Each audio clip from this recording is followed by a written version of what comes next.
Ok, muchas gracias, Ruth, y muchas gracias a todos por estar aquí en esta tarde.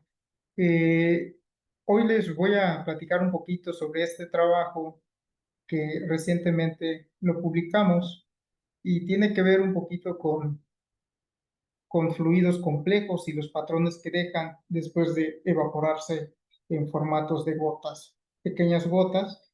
Entonces voy a platicarles un poquito de este trabajo.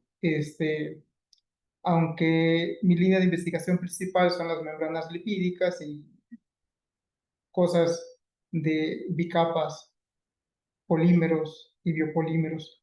Pero bueno, en ese trabajo estamos mezclando un poco eso y aprovechando los procesos físico-químicos que desarrollan al evaporarse una gota. Entonces, el contenido de la charla está más o menos organizado de la siguiente manera. Hay una breve descripción de la perspectiva de este trabajo, un poquito sobre la metodología que utilizamos, resultados bueno, una conclusión por ahí. ¿Sí?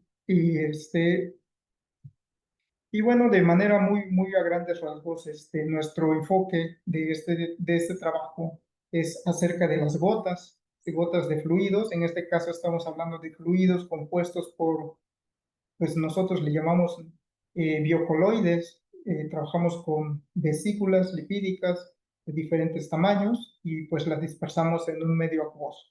¿Sí? Entonces, pero de manera general, eh, en el mundo del estudio sobre las gotas de fluidos, pues se estudian una gran diversidad de aspectos de este tipo de sistemas y además de que ofrece la oportunidad de explorar muchas cosas ahí, regularmente las observamos, los estudios que se hacen es considerando una gota colgante o considerando una gota sesible, es decir, una gota que está depositada o suspendida sobre una superficie.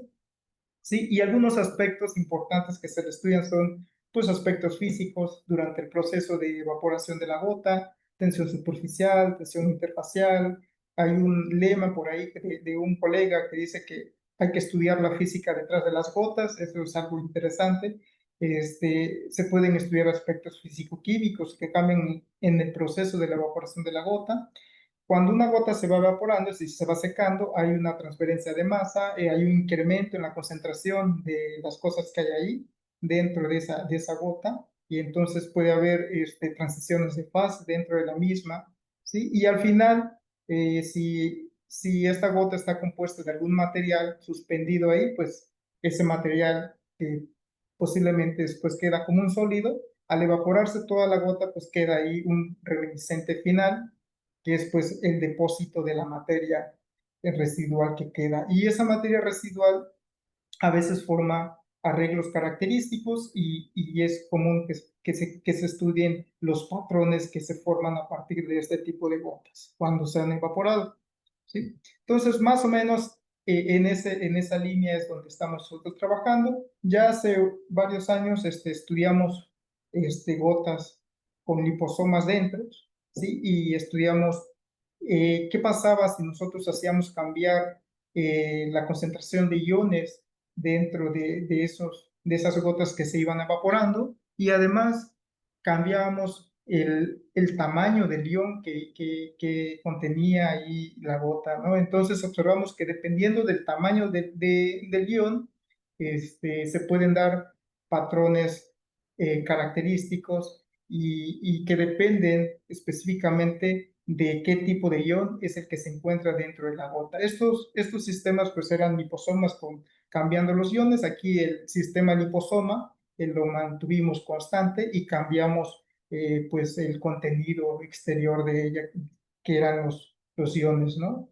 Utilizamos sales de los metales alcalinos y observamos diferentes patrones y llegamos a la conclusión que eso estaba determinado por el tamaño del ion. Y después, utilizando esa misma metodología, es decir, la evaporación de gotas que contienen liposomas, los liposomas son vesículas de fosfolípidos, ¿sí? que se forman cuando los fosfolípidos están inmersos en una solución acuosa, se forman estas vesículas. Entonces, aquí utilizando ese mismo enfoque, utilizamos la evaporación de gotas para hacer un arreglo en el que depositábamos de manera homogénea cierta combinación de lípidos y de esta forma podemos hacer liposomas de una manera más amigable con el medio ambiente, es decir, no utilizamos solventes orgánicos, porque las técnicas que normalmente se utilizan para hacer este tipo de modelos, de vesículas, conllevan el uso de solventes orgánicos como cloroformo, diclorometano, metanol,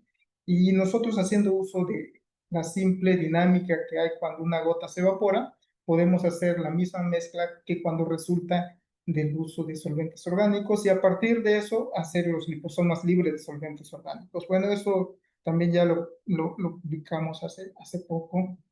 Y ahora en este trabajo, entonces, lo que nos enfocamos en analizar los patrones que quedan después de evaporar gotas, pero ahora estamos cambiando las características del liposoma y manteniendo fija solamente un ion. Y pues en este trabajo, básicamente lo que evaporamos son suspensiones de gotas liposomales sobre una superficie de polipropileno.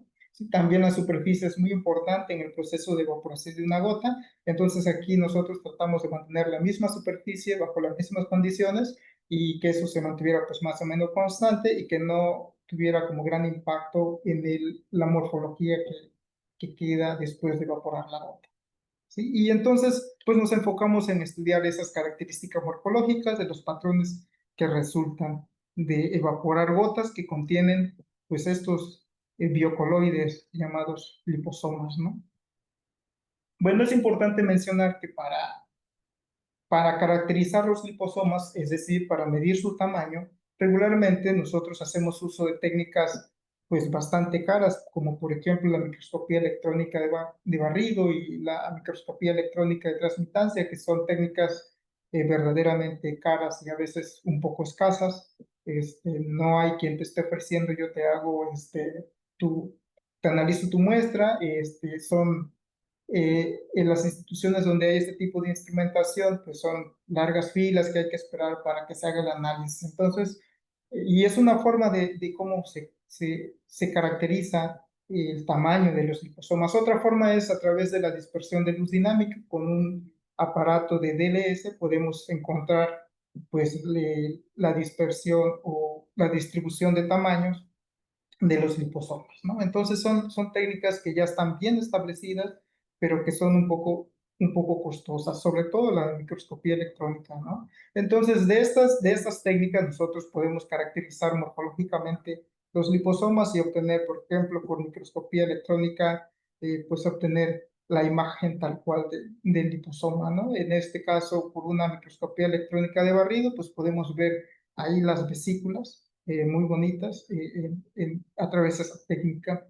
Y por TEM, que es la microscopía electrónica de transmitancia, pues también podemos ver al, al grado de los nanómetros, ¿sí? Pues la morfología de los liposomas que nosotros estudiamos, ¿no?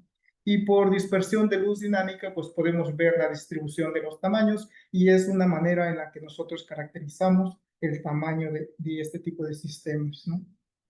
Pero como les comento, son técnicas que de algún modo son bastante caras, sobre todo la de microscopía, ¿sí? Y bueno, en este caso, la pregunta que nosotros queremos responder en este trabajo específicamente es que si podemos implementar una técnica de análisis que nos permita esbozar de manera rápida el tamaño de los liposomas a partir de los patrones de gotas evaporadas. Es importante comentar que este mundo de las gotas, el proceso de evaporación de las gotas, pues se han estudiado muchas cosas. Y muchos de los trabajos publicados, pues siempre pues buscan o tratan de dirigir algunos aspectos de este tipo de sistemas hacia el desarrollo y aplicaciones de un método rápido que nos permita medir alguna cantidad bioquímica, algún metabolito bioquímico, alguna característica asociada con una enfermedad, y siempre está ahí sobre el tintero, ¿no? Siempre está sobre la perspectiva, que eso se puede usar, que vamos por buen camino. Entonces, una técnica que se basa exclusivamente en este tipo de sistemas o en las observaciones y el conocimiento que se tiene de esto, pues está cada día más en construcción y se va avanzando en ese proceso, ¿no? Entonces nosotros quisimos aprovechar como un poco este conocimiento que vamos adquiriendo del proceso de evaporación de las gotas como una técnica secundaria para hacer nuestros sistemas, pues nos preguntamos eso, si podríamos aprovechar los patrones para, pues primeramente caracterizar si el tamaño de los liposomas. Y bueno, como requisito importante de toda técnica de análisis, pues es importante considerar dos aspectos importantes. La sistematización de la técnica a desarrollar y por otro lado, la validación de esa técnica. ¿Sí? Entonces son dos cosas importantes que debemos considerar y es algo que en la mayoría de las propuestas que se tienen cuando se analiza algunos aspectos o propiedades que se derivan de la evaporación de la gota, pues como que se deja ahí a la deriva, ¿no? O sea, se puede, pero no se hace. Entonces nosotros quisimos dar un pasito más allá, quisimos ahondar un poco en esa sistematización del procedimiento, del protocolo, y tratar de validar si era posible. Entonces lo que hicimos es agarrarnos una serie de técnicas para hacer liposomas con diferentes lípidos y de diferentes tamaños. Y ponerlas sobre la evaporación de las gotas y ver si los patrones que quedan nos permitían discernir entre una y otra naturaleza del sistema. Entonces eso fue lo que hicimos. Hicimos liposomas de DMPC, de DPPC, de DMPA y de DPPA y analizamos los patrones que quedaban al final. Bueno, para preparar los liposomas, pues usamos las metodologías clásicas, que es disolver los liposomas en un rotavapor o a través de corrientes de nitrógeno, con toda la instrumentación que ya se requiere. Luego hay que hidratar los liposomas, luego hay que pues homogenizarlos, ¿sí? Y la homogenización se hace a través de una mini extrusión, a través de una membrana de policarbonato y bueno, ya son metodologías bastante estandarizadas y finalmente tenemos nuestras muestras que son los pues las soluciones o suspensiones que contienen liposomas, ¿no? De diferentes tamaños y diferentes características. Entonces lo que hacemos es, después que ya tenemos nuestras soluciones, suspensiones, las depositamos sobre la superficie de polipropileno, como lo mostramos aquí en este videíto que está corriendo, y la gota se va evaporando, ¿sí? Se va evaporando hasta que queda el reminiscente final, que contiene pues la materia que no se puede evaporar, en este caso sería pues, los fosfolípidos y la posible agua residual que queda atrapada entre las membranas, ¿no? Que no alcanza a evaporarse como tal. Entonces, al final quedan ciertos arreglos estructurales del reminiscente que queda y eso lo llevamos pues al microscopio para tomarle imágenes, ¿sí? Y después pues las guardamos y posteriormente las analizamos, ¿no? Este, y bueno, lo que encontramos aquí primero fue pues analizar gotas que contienen liposomas de DMPC. El DMPC es un fosfolípido que tiene una cadena de 14 carbonos, ¿sí? Y que en medio acuoso hacen unas membranas muy interesantes, forman muy claramente las bicapas lipídicas y los liposomas como tal. Entonces aquí lo que hicimos es hacer unas membranas extruidas con una membrana de policarbonato de 30 nanómetros, y por eso aquí le ponemos DMPC 30, y las evaporamos en un medio libre de cloruro de potasio y un medio con cloruro de potasio, ¿sí? En la parte superior de esta imagen nosotros pues, podemos ver el patrón que queda al final de haber evaporado la gota sin cloruro de potasio. Entonces podemos ver ahí materia acumulada, de algún modo se forma lo que se conoce como el coffee ring, en fin.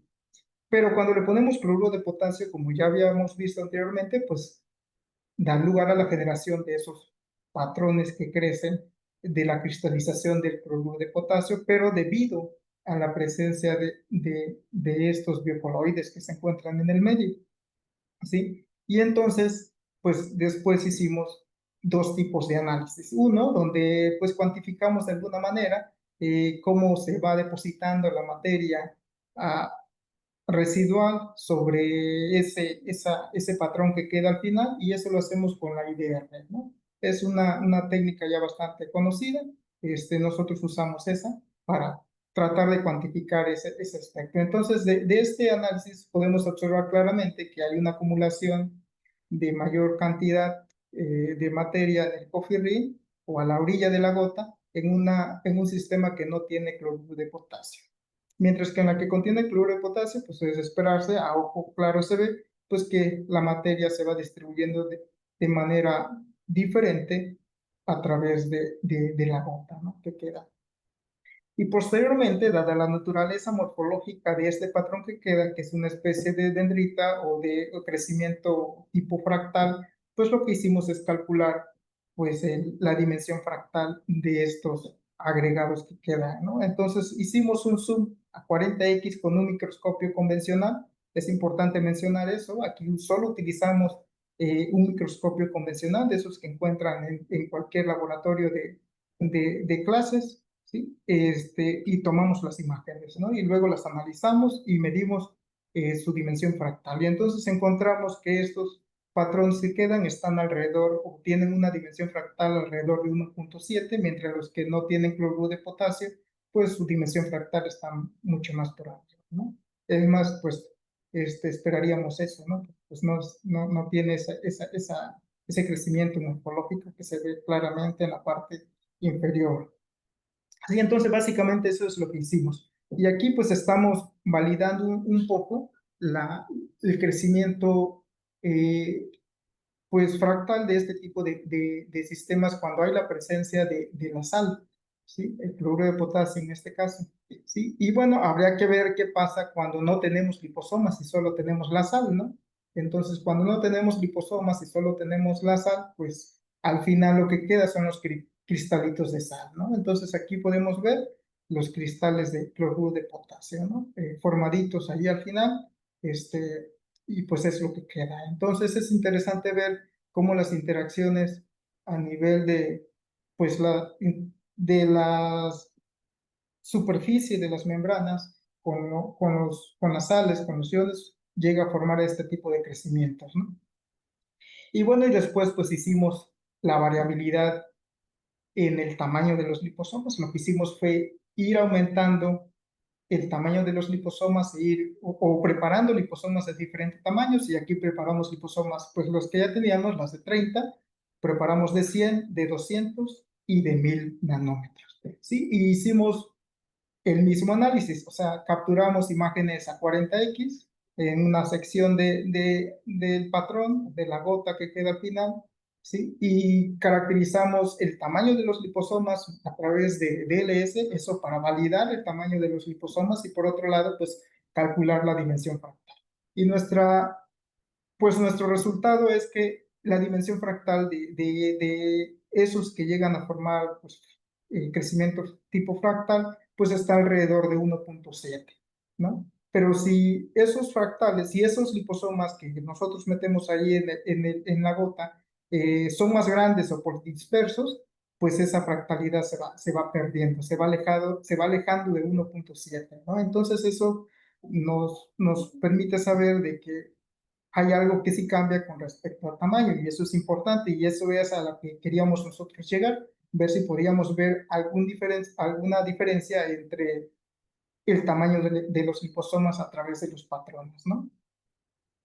Y entonces luego, pues hicimos la combinación de los liposomas. Para esto dopamos los liposomas entre los fosfolípidos, le metimos algunos fosfolípidos que no tenían una parte, que es la parte del grupo colina, solo se quedaba en la zona del ácido fosfatídico, y eso le confiere una carga puntual a la membrana, ¿no? Haciéndola un poco más aniónica, ¿no? Y así combinamos una membrana de DMPC con su pues análogo DMPA y el DPPC con su análogo DPPA. Y entonces encontramos que efectivamente sí hay crecimiento dendrítico, pero pues igual también, por ejemplo, para el de DPPA se va alejando un poco del 1.7, ¿sí? Entonces, la técnica es buena, pero no tan buena porque no nos permite diferenciar, bueno, un poco ahí la naturaleza electrostática de esas interacciones. En este caso se está favoreciendo algunas interacciones electrostáticas entre la membrana aniónica y el ion, ¿no?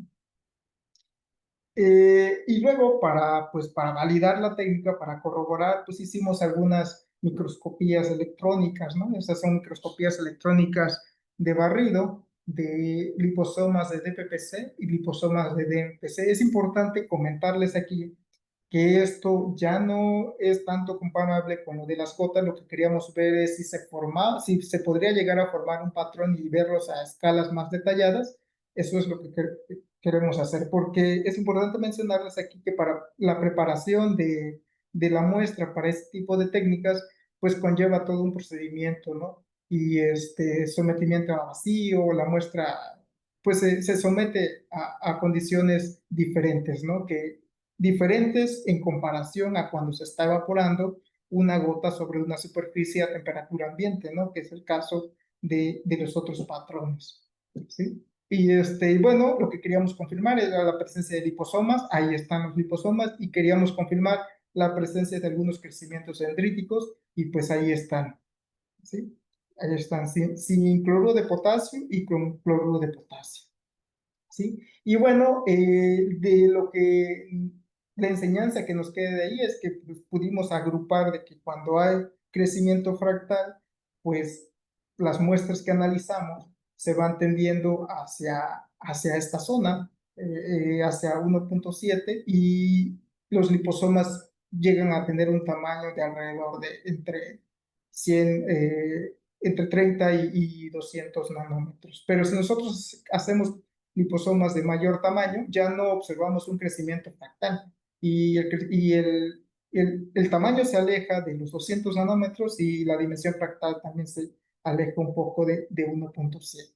Entonces esto nos permite como que agruparlos de cierta forma y a lo mejor los patrones sí nos permite caracterizar no detalladamente el tamaño de los liposomas, pero sí tener un vistazo, ¿sí? Un vistazo a que si son nanoliposomas o son microliposomas. Y es específicamente lo que nosotros quisimos aportar en este trabajo, es ver que a partir de una gota convencional que contiene un biocoloide, como los liposomas, podemos esbozar de alguna manera con microscopía de laboratorio de enseñanza, ¿sí? Un microscopio normal, ver cosas interesantes a una escala que podría ser nanoscópica, ¿no? ¿Y esto por qué es importante? Pues porque ya les comentaba que las técnicas para describir la morfología y el tamaño de este tipo de sistemas pues son técnicas bastante caras. Entonces, si tenemos una técnica que nos permita analizar algo que sí o que no está dentro del rango pues de lo nanoscópico, entonces, o nanométrico, pues entonces, sería útil tenerlo, ¿no? Entonces es precisamente lo que nosotros, pues defendimos en ese trabajo, ¿no? ¿Y para qué áreas puede ser útil? Pues para diferentes áreas, sobre todo, aspectos como lo que nosotros hacemos en el área de biofísica, donde siempre estamos analizando partículas suspendidas en un medio, ¿sí? Nanotecnología, para la gente que se dedica a hacer, a lo mejor, nanopartículas metálicas, no esperar un TEM que les diga, no, pues sí, a lo mejor partir de una antesala donde pues ya podemos estar asumiendo que estamos trabajando en ese rango, ¿no? Y bueno, nosotros quisimos hacer un poco, poner en práctica, a ver si esto funcionaba y quisimos profundizar o acomplejar un sistema en el que pusimos no solo liposomas, sino que a esos liposomas le agregamos unos polímeros, ¿sí? Unos polímeros, sintetizamos una especie de polímeros, lo agregamos ahí, hicimos un liposoma biohíbrido complejo ahí con polímero, pero nos aseguramos que fuera del tamaño característico y encontramos lo siguiente, miren, aquí tenemos este liposoma creado por la base de MPC, le pusimos una pizca de una proteína que es lisozima y le pusimos unos polímeros, unos bloques poliméricos de polietilenglicolacrilato y dodecilacrilato con diferente número de monómeros, ¿no? Y entonces a la muestra que no tiene cloruro de potasio, pues era lo que esperábamos, ver partículas por ahí depositadas en el reminiscente final. Y bueno, aquí tenemos el tamaño de los liposomas, la distribución de tamaños. Y cuando le pusimos cloruro de potasio, pues encontramos ese crecimiento dendrítico bien bonito, ¿sí? Aquí tenemos la gota completa, ¿sí? Y cuando hacemos una sección y le tomamos una fotografía con microscopio a 40X, pues encontramos ese crecimiento y le hacemos el cálculo de la dimensión fractal y bueno, está en 1.72 como esperábamos, ¿no? Entonces, esto nos permite pues echar, así como lo comento, un vistazo a la escala nanométrica a través de un microscopio y patrones de gota, ¿no? Un microscopio de académico, convencional y análisis de gotas, ¿no? Entonces, nuestra conclusión fue de que sí podemos diferenciar entre nanovesículas y microvesículas, ¿sí? Y eso se diferencia porque podemos ver un crecimiento de tipo fractal que crece debido a la presencia de la sal, ¿no? Y eso es determinante del tamaño del coloide que está ahí o del tamaño de la partícula que se encuentra en el medio, ¿no? Y de esta forma nosotros podemos discernir entre si es o no una nanovesícula o es una microvesícula, ¿no? Entonces esa fue la conclusión de este trabajo y bueno, este trabajo se llevó a cabo gracias a nuestros colaboradores que son aquí en el SICA. Yo estoy haciendo la estancia postdoctoral con el doctor Enrique Saldívar Guerra, ¿sí? Del Departamento de Procesos de Polimerización. Nuestros colaboradores de la UNAM, Jessica Díaz Salazar, Lan Jade Bernard Sánchez, que está a punto de doctorarse, y Silvia Pérez Casas, que es una doctora ahí del Laboratorio de Físico-Química de la UNAM y la Universidad de California. Ahí Javier está haciendo su postdoc y bueno, entre nosotros fuimos el equipo que hicimos este análisis, ¿no? Y nos repartimos ahí la chamba para hacer lo que se tenía que hacer, ¿no? Y bueno, este es el trabajo que al final reportamos, lo pueden ahí ustedes visitar si gustan. Y bueno, de mi parte sería todo por ahora. Y bueno, espero les haya gustado estos fractalitos que se forman cuando evaporamos gotas de biocoloides, ¿no? Pues muchas gracias, doctor Rosendo Pérez. Qué bonito trabajo y qué interesante ver cómo algo que se había visto como cualitativo se puede llevar a una forma sistemática y validar con estos números. Y pues interesantes los resultados que nos presenta. Pues queda abierto el espacio por si alguien del público tiene alguna pregunta. Pueden levantar la mano o escribirla en el chat. Y Rodrigo, bueno, sí, adelante, Rodrigo. Hola, ¿me escuchan? Sí, se escucha bien. Hola. Bien. Gracias, Rosendo. Muy interesante la charla y los experimentos están geniales. Me quedó una duda sobre la diferencia de microscopía de campo claro y oscuro. Tú utilizaste el de campo claro, ¿verdad? Y no sé cuál es más conveniente en el estudio de gotas o cuáles son las diferencias. Ok, sí, nosotros usamos de campo claro y la imagen pues está binarizada, ¿no? Pero creo que un microscopio de campo oscuro podría funcionar mejor. Sí, nosotros usamos este porque es el que comúnmente nos vamos a encontrar ahí en los laboratorios, ¿no? Sobre todo en los laboratorios académicos, Precisamente por eso usamos este y es con el que contamos aquí, ¿no? Pero un microscopio de campo claro, incluso invertido, de campo oscuro, incluso invertido, pues nos puede llegar a dar mejor resolución. Ok. Para el secado de gotas, lo hacen de manera volteada la gota, ¿verdad? O Eh, está La hacemos depositada sobre una superficie a una ok. temperatura controlada y a una humedad controlada. Pero es básicamente sobre una superficie. Nosotros, la superficie es de polipropileno. Digamos que dopamos la superficie de un portaobjetos con polipropileno y sobre esa depositamos la gota y en una mini incubadora, digamos. De hecho, te lo voy a enseñar, aquí la tengo. Mira, una cajita como esta, no sé si se le alcanza a ver, creo que no se alcanza a ver. Ahí No, No. está, no se ve, ya, ya. ahí está. En una cajita como esta que tiene un control de temperatura y todo eso, ahí en el interior depositamos el portaobjetos ya dopado y ahí depositamos la gota. ¿Sí? Y ya después sacamos el, el portaobjetos y lo llevamos al microscopio, ¿no? Ujú. Ok, muchas gracias. Muchas gracias, doctor Rodrigo y doctor Rosendo. El doctor Edgar Miscoa tiene una pregunta. Adelante, doctor.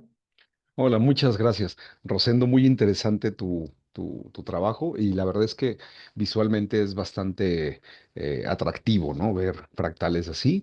Eh, yo te quiero preguntar acerca de si, pero bueno, ahorita que ya nos explicaste un poco la cámara, eh, si puedes controlar la velocidad de secado de la gota para ver si eso también podría estar involucrado en la formación de los fractales y obviamente de su dimensión. Sí, de hecho, las variables eh, como humedad, temperatura y tasa de evaporación de la gota son verdaderamente importantes e impactan en, en la morfología del patrón que queda al final. Para estas, para estas condiciones que nosotros, o para este tipo de análisis que nosotros hicimos, tratamos de no jugar con esa parte y mantenerlo constante. Por eso mantuvimos como la temperatura constante y la humedad constante, que son dos de los principales factores que entran en juego y modifican la tasa de evaporación de la gota, ¿no? Entonces, y no jugamos con volumen, el volumen lo mantuvimos constante, 2.5 microlitros siempre, y bueno, eso fue, pero si llegáramos a controlar la tasa de evaporación de las gotas, podríamos llegar a controlar la formación del crecimiento dendrítico fractal. Ok, y otra pregunta es más bien con respecto a los iones, bueno, los cationes que utilizan para generar estos fractales. Todos son pues de carga más uno. ¿Han probado con algunos otros? Sí, buena pregunta, sí, sí hemos probado con otros, por ejemplo, este, probé con calcio, pero el problema con calcio es que es higroscópico, Edgar. Entonces, cuando se va evaporando, de pronto, cuando lo quieres analizar y lo quieres llevar al microscopio, pues ya otra vez se hidrató y el patrón se perdió. Entonces, es uno de los problemas técnicos ahí con calcio, magnesio, incluso litio también. Litio también es bastante higroscópico y bueno, en ese caso, cuando se usa litio, pues lo metíamos a una camarita de vacío para que no se humectara, ¿no? Y ahí, pero es más complejo, digamos, hay que hacer otros arreglos ahí para poder tomar la imagen, ¿sí? Y también hicimos con amonio, que amonio pues también tiene una carga de más uno, pero es más grande el ion, ¿no? Es más complejo, ¿sí? Por tener nitrógeno e hidrógeno pues en el compuesto. Eh, la diferencia es que el patrón es más grueso, o sea, el patrón crece, así como esta imagen que tenemos así, pero aquí en la pantalla, pero es como más gordito, ¿no? Más choncho. Entonces, pues sí, sí hemos intentado, pero yo creo que para esta técnica, podemos usar, digo, ahí en el artículo menciono que las condiciones más ideales para hacer y obtener ese tipo de crecimiento, pues, eh, es usar un volumen de alrededor de 2 a 3 microlitros de solución y usar alrededor de 5 milimolar. Eso es importante, la cantidad de sal que vamos a usar, porque dependiendo de la cantidad de sal que se usa, puede ser que no veamos patrón o que veamos un patrón muy aglomerado, ¿no? Entonces aquí nosotros recomendamos usar alrededor de 5 milimolar y de cloruro de potasio. Ok, gracias. Sí, Felicidades. gracias, gracias. Muchas gracias, doctor Edgar, por su pregunta. ¿Alguien más tiene alguna pregunta?